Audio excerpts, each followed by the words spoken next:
Hola y bienvenidos a través de la Biblia con Les Feldick, un ganadero y agricultor de Oklahoma. Les Feldick ha estado enseñando clases bíblicas al estilo casero durante 20 años en Iowa, Oklahoma y Texas. El estilo único de enseñanza bíblica de Les Feldick ha hecho que los libros de la Biblia cobren vida cuando les está enseñando. Es tan interesante que la gente dice que el tiempo parece volar. Ahora, aquí está Les Feldick. Está bien, estemos listos para continuar desde donde estábamos y hemos estado hablando, por supuesto, sobre el reino y siempre tengo que recordar que tenemos una audiencia televisiva allá afuera. Sabes, desafortunadamente me olvido de esa cámara. Creo que la mayoría de ustedes ya lo sabe.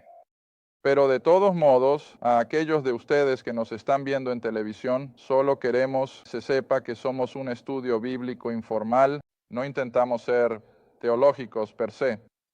Y creo que si puedo atribuirme el crédito, es que logramos que muchos estudien la Biblia. Veo cabezas asintiendo. Y después de todo, esa es la única razón por la que hago esto. Nada me emociona más que cuando alguien escribe y dice, bueno, nunca estudié mi Biblia hasta que comencé a ver tu programa.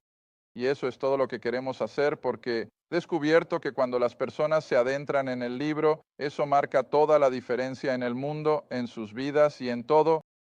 Bueno, ahora hemos estado hablando sobre el reino y me he dado cuenta más de una vez por parte de las personas de mi clase y ahora, por supuesto, de una carta ocasional o una llamada telefónica de nuestra audiencia televisiva, que sabemos que hay quienes se oponen tan rígidamente al concepto de un reino terrenal.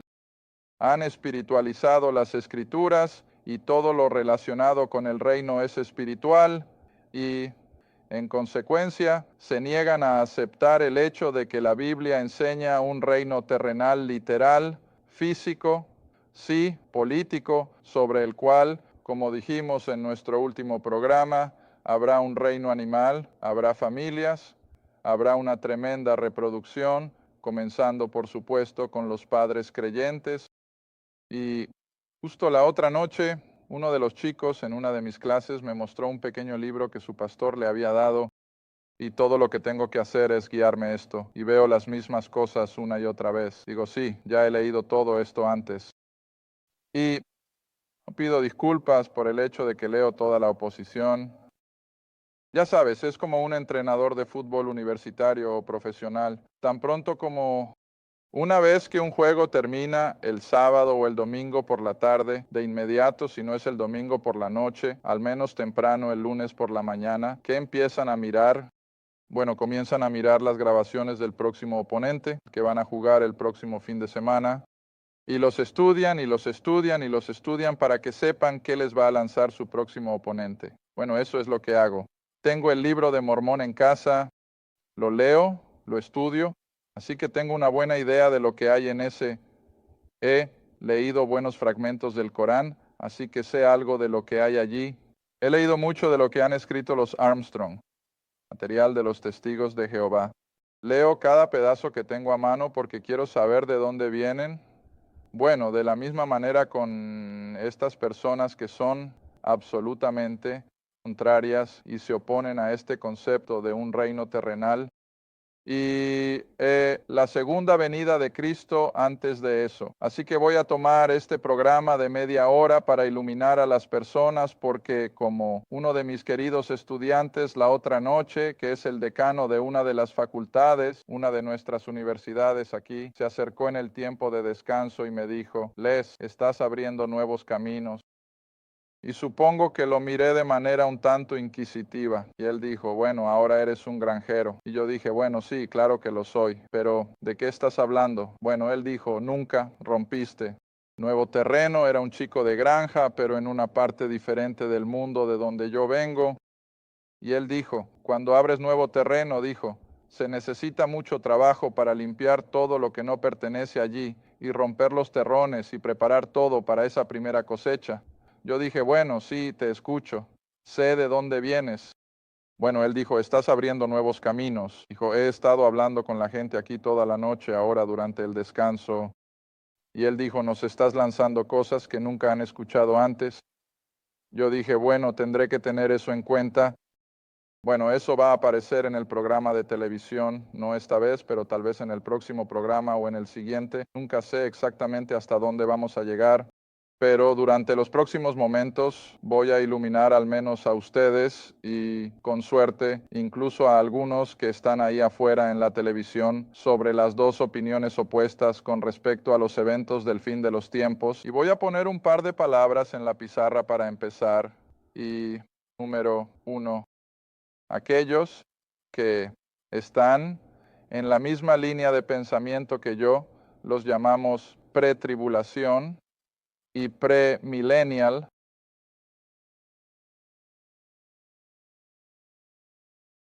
Gracias. Ahora de lo que estamos hablando, por supuesto, es el regreso de Cristo. Para nosotros como creyentes en la era de la iglesia, creemos que Cristo va a venir del cielo para encontrarnos en el aire, para sacarnos antes de la tribulación. Y así hablamos de un rapto pretribulacional de la iglesia, pero luego hablamos en el siguiente término de la segunda venida de Cristo, que realmente viene al Monte de los Olivos como siendo pretribulacional milenial. Ahora, eso simplemente significa que Él va a regresar antes de que se establezca este reino, 1000 años en la tierra. Ahora, la visión opuesta se refiere como a milenial. Y en el idioma inglés, cuando pones una A delante de algo, ¿qué significa? No, o sin. Y así tienes contra el concepto pretribulacional y premilenial de las Escrituras, el amilenial, que no existe tal cosa como un reino terrenal. No hay 1000 años aquí. No hay regreso de Cristo para establecer un reino terrenal. Recuerdo hace varios años, y ha pasado suficiente tiempo que ahora puedo referirme a ello con seguridad. Realmente no lo he hecho desde entonces. Pero había un pastor en la ciudad de una de mis clases que por supuesto era estrictamente amilenial. Y yo lo sabía, y no era un secreto, pero tenía a muchos de los miembros de su iglesia en mi clase. Y como quiero que todos en la televisión sepan, ven, yo nunca hago que la gente simplemente me siga. Simplemente estoy teniendo, supongo que dirías, un estudio bíblico independiente y dejamos a la gente en las denominaciones en las que están y continúan con su trabajo de escuela dominical y demás. Pero de todos modos, tenía a mucha gente de este caballero en mi clase, así que supongo que para refutar mi enseñanza repartió un pequeño tratado mecanografiado de 2 o 3 páginas ridiculizando mi postura sobre el milenio y el rapto y demás. Y apuesto a que lo leí varias veces. Quiero saber exactamente qué estaba pensando. Y lo que realmente se reducía era que todo este concepto del rapto y la tribulación y el establecimiento de un reino terrenal tenía sus inicios con una pequeña adolescente en España que lo había soñado todo y sonaba tan bien que mucha gente escuchó, y a partir de eso ellos concoctaron, creo que esa fue la palabra que pudo haber usado, toda esta idea, de un milenio. Y así varias de esas personas dijeron, bueno, ahora realmente hay alguna base para esto, porque no encuentras ninguna enseñanza sobre el rapto y el milenio en la época de la reforma de Lutero y Calvino, y así sucesivamente, y eso es cierto.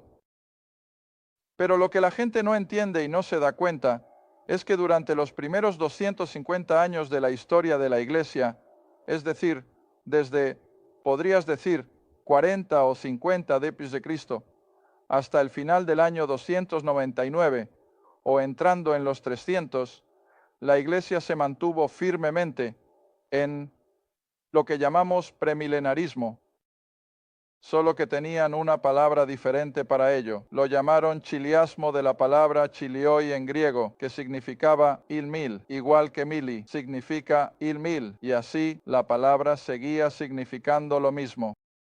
Ahora, en esos primeros 250 años, tuvimos todo tipo de los llamados padres de la iglesia que se mantuvieron firmemente sobre él, hecho de la pronta partida de la iglesia, comenzando con Pablo, quien realmente pensaba que ocurriría en su vida, y los escritos de Bernabé, que fue contemporáneo del apóstol Pablo, y Juan. Ahora tuve que anotar algunos de estos nombres. Normalmente no dependo de la página, pero tuve que anotar algunos de estos nombres para recordarlos. Pero tenían compañeros con nombres como Justino, Ireneo, Nepos, Victorino, Tertuliano y muchos otros. En todos sus escritos defendieron el reinado milenario terrenal de Cristo sin ninguna disculpa. Ahora, eso fue durante los primeros 250 años de la historia de la Iglesia. Ahora, lo asombroso es que en ese mismo periodo de 250 años no hubo un solo escritor en oposición, ni uno. En otras palabras, como escribió uno de los oponentes más firmes de esto, cuyo nombre era Whitby. Si alguno de ustedes necesita algunas bibliografías sobre eso, me llaman o lo que sea, puedo dárselas, pero no voy a tomar tiempo para eso aquí. Pero este Whitby, que era totalmente amillennial, escribió que el premilenialismo pasó entre los mejores cristianos durante 250 años. Él lo admitió. Otro de los grandes defensores del amilenialismo fue un tipo llamado Allis, Allis, y él también admitió que en los escritos de la iglesia primitiva no había nada más que el concepto del milenio. Así que estamos propensos a preguntar, ¿qué ocurrió? Si durante 250 años, especialmente desde los apóstoles, ahora saben que los 12 buscaban el reino. Les he mostrado ese versículo en Hechos más de una vez, que estaban buscando el reino. ¿Recuerdan Hechos capítulo 1? Vamos a verlo un minuto, porque siempre me gusta usar la escritura tanto como sea posible. Pero en Hechos capítulo 1, ahora el Señor, por supuesto, ha sido crucificado, ha resucitado de entre los muertos y ha pasado 40 días con los apóstoles.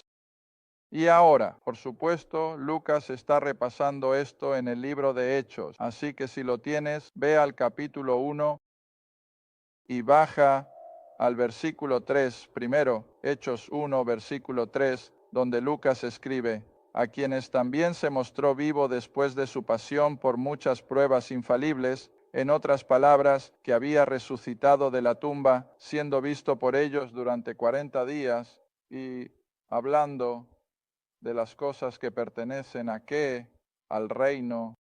Ahora quiere recordar que el reino es el reino, es el reino. Ha estado en la mente del hombre desde el amanecer de la historia humana, podrías decir, de este periodo de tiempo en el que la tierra sería regenerada, la maldición sería levantada y sería la utopía que todos han estado buscando. Ese es el reino, ¿de acuerdo? Luego, versículo 6, para ahorrar un poco de tiempo, cuando por lo tanto se reunieron, es decir, Jesús y los 11. Ahora recuerda, Judas se ha ido y Mateo aún no está en su lugar, sí que es Jesús. Y los 11 se reunieron, le preguntaron diciendo: Señor, ¿restaurarás en este tiempo que el reino a Israel? Ahora, por supuesto, en el pensamiento de los judíos en la época de Jesús, ¿qué reino se consideraba el punto culminante en toda la historia de Israel? David está en el de Salomón. El de Salomón estaba muy adornado. ¿Qué dijo la antigua reina de Saba? ¿Por qué la mitad no se ha contado? Bueno, ves, los 12 entendieron que ese tipo de reino iba a ser traído de nuevo a la nación Israel. Pero en lugar de un Salomón, sería uno mayor que Salomón. Sería el Mesías quien sería su rey. Está bien. Y así le están preguntando: bueno, ahora que todo esto se ha cumplido, has muerto en la crucifixión, has resucitado de entre los muertos, ahora nos vas a dar el reino. Ahora, ¿recuerdas en nuestro último programa el último versículo que vimos? Oh, tomemos un... Si vuelves al capítulo 19 de Mateo nuevamente, y aquí es donde creo terminamos nuestro último programa, Mateo 19. Estamos en el versículo 28. Recuerda, Jesús habla tiene a los 12 aquí, pero dejaría a Judas fuera porque sabemos que de todos modos no se quedará con ellos. Así que básicamente les está hablando a los 11 y les dijo, de cierto os digo que vosotros que me habéis seguido en la regeneración. Ahora, mucha gente simplemente pasa por alto esa palabra sin realmente saber de qué está hablando. Ahora, escucha, si tienes una batería muerta, una batería de coche muerta, y quieres hacerla útil o quieres restaurarla a su condición original, ¿qué le haces? La generas. De ahí obtenemos el nombre generador. Ahora los llamamos alternadores, pero cuando era más joven los llamábamos generadores. Y básicamente porque generaba un flujo de electricidad que iba a esa batería y la hacía como nueva. Está bien, ahora la palabra significa lo mismo aquí, que un día la tierra va a ser como era al principio, va a ser regenerada, ¿ves? Va a ser restaurada. Está bien, ahora él está hablando del reino cuando se levante la maldición. Así que él dice, en la regeneración, cuando el Hijo del Hombre, el Cristo, se siente en el trono de su gloria, ahora mira las siguientes palabras, vosotros también. Ahora está hablando a los 12 o a los 11 y él dice, vosotros también os sentaréis sobre 12 tronos gobernando ¿a quién? A las 12 tribus. Ahora, todo esto escrito en los evangelios especialmente descansa sobre ese pacto abrahámico. Ahora, desearía que tuviéramos mucho más tiempo, pero utilizaremos lo que tenemos. Regresen a Génesis 15. Génesis 15, y yo llamo a esto el capítulo de la escritura de propiedad de Israel. La mayoría de ustedes ya lo tienen escrito en su margen. Así que en Génesis 15, cuando Dios ha descendido, y como lo hizo tan a menudo en el Antiguo Testamento, se apareció a Abraham, y literalmente. Pasó por los ritos de transferencia de la escritura de propiedad a Abraham, y luego, después de haber hecho eso, llegamos al versículo 18. Y dice, en el mismo día que había transferido la escritura de propiedad de la tierra a Abraham, en el mismo día el Señor hizo un pacto con Abraham diciendo, ahora observa estos próximos 3 versículos.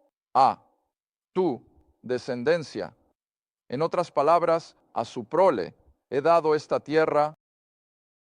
Desde el río de Egipto, ahora no creo que vayamos a aprovechar esto y decir el Nilo, porque en este momento había otro río un poco al este del Nilo, pero está en esa zona. Así que desde el río de Egipto hasta el gran río Éufrates. Ahora la mayoría de ustedes conocen su geografía lo suficientemente bien. Eso está claro, pasando por el actual Irak y bajando hasta el Golfo Pérsico. Muy bien, todo eso va a ser la patria de Israel cuando se establezca el reino, porque nunca lo ha tenido. David y Salomón obtuvieron parte de eso, pero no cerca de todo. Así que el día llegará cuando la tierra de Israel cubrirá realmente toda esa parte del Medio Oriente. Ahora sabemos que cubrirá toda esa área al sur y a través del extremo del Mar Rojo y hasta este río de Egipto en virtud de estas tribus que se enumeran. De acuerdo. Versículo 19. Los kenitas, los keneseos, los cadmoneos, los hititas, los perisitas, los refaitas, los amorreos y los cananeos. Todo ese territorio del Medio Oriente que estaba habitado por estas tribus fue dado como título de propiedad a Abraham y no se cumplirá hasta que Cristo establezca el reino y entonces será la patria de Israel. Y los 12 apóstoles se sentarán bajo el trono de Cristo allí en Jerusalén, gobernando estas 12 tribus. De acuerdo, ahora ese es el reino tal como entendieron los 12 apóstoles.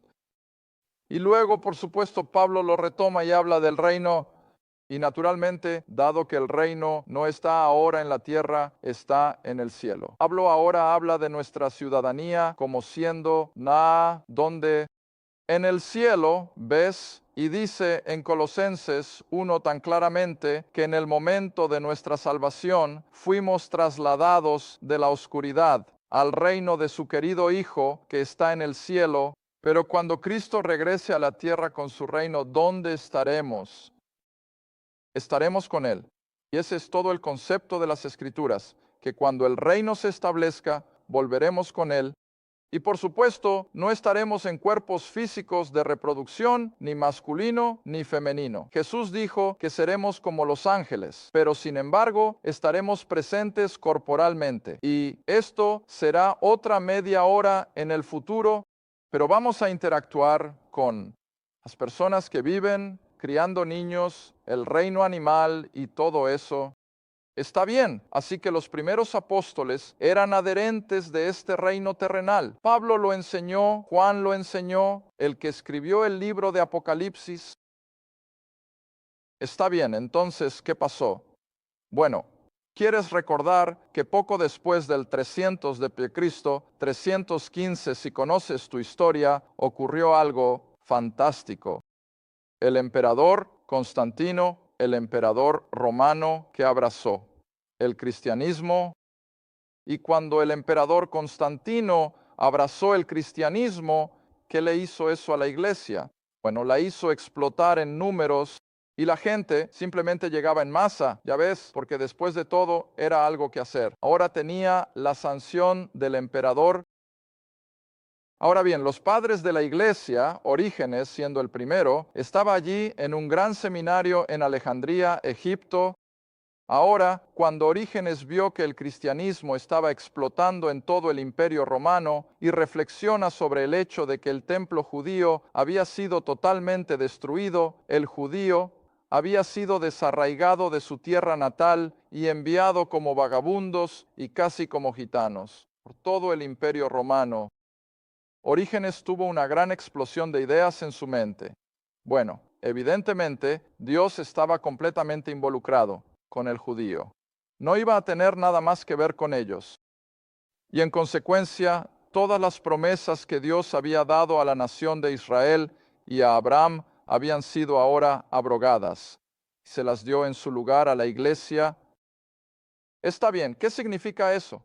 Bueno, eso destruye toda profecía del fin de los tiempos porque, como enfaticé cuando comenzamos la profecía hace varios meses, toda profecía está dirigida únicamente a qué personas, al judío. Así que cuando quitas al judío de la escena, ¿qué haces con la profecía? La destruyes por completo. Y eso es exactamente lo que hicieron. Eliminaron todas las referencias a la profecía del fin de los tiempos y dijeron que no puede ser porque Israel ya no es una cosa viable.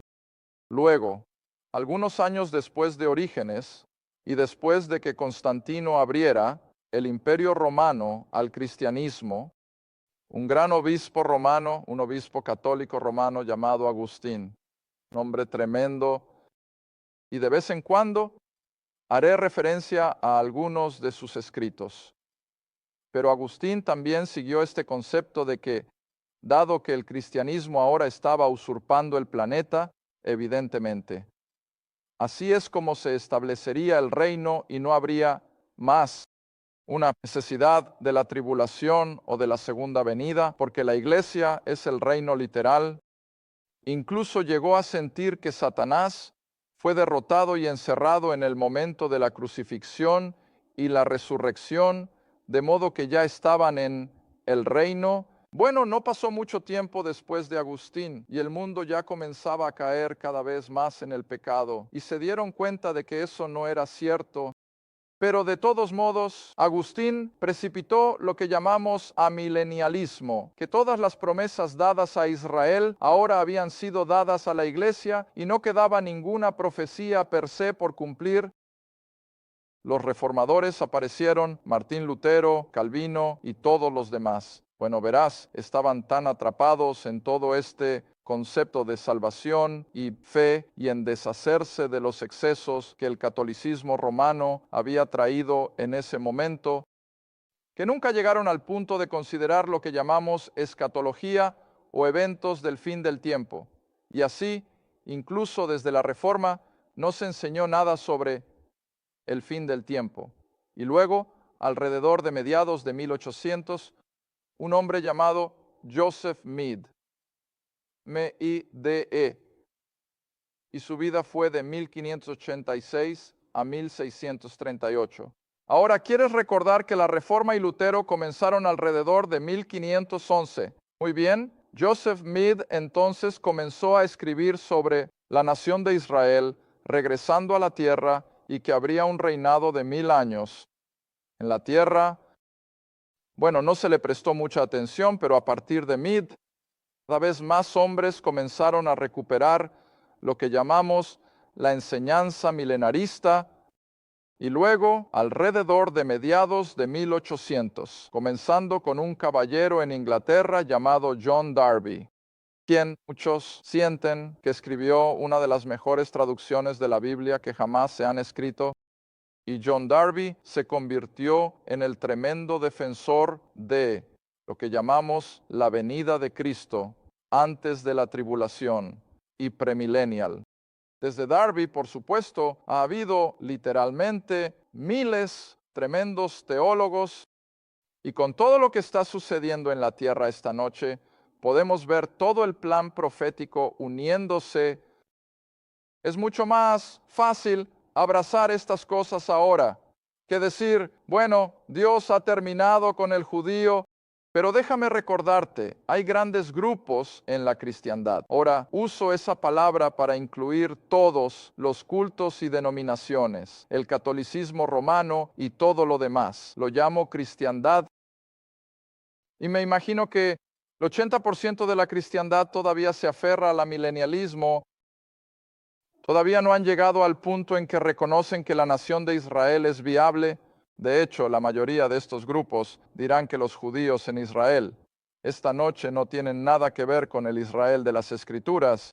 Y por supuesto, estoy en desacuerdo violentamente con eso. Sostengo que los judíos en Israel esta noche son el cumplimiento de este libro. Ellos son la misma prueba de que este libro es verdadero y podemos confiar en ello. Y así, ahora con Israel de vuelta en la tierra, y ahora están hablando constantemente, están planeando la reconstrucción de su templo, y todo el sistema político y económico mundial se está estableciendo de acuerdo a lo que vemos en las Escrituras. Así que no pido disculpas por mi postura sobre el milenio y sobre el regreso de Cristo, el rapto, la tribulación o cualquier otra cosa que he estado enseñando. El amilenialismo está bien para quienes lo deseen, pero en cuanto a mí, de ninguna manera. Gracias por ver A través de la Biblia con Les Feldick, un estudio bíblico semanal. Si desea más información sobre los ministerios de Les Feldick, un estudio bíblico en su área, o sobre este programa, escriba a Les Feldick Ministries, Route 1, Box 760, Kinta, Oklahoma 74552. Esa es Route 1, Box 760, Kinta, Oklahoma 7452. A través de la Biblia, con Les Feldick, es apoyado por los espectadores y su donación es apreciada. Gracias y asegúrese de sintonizar la próxima vez para A través de la Biblia con Les Feldick.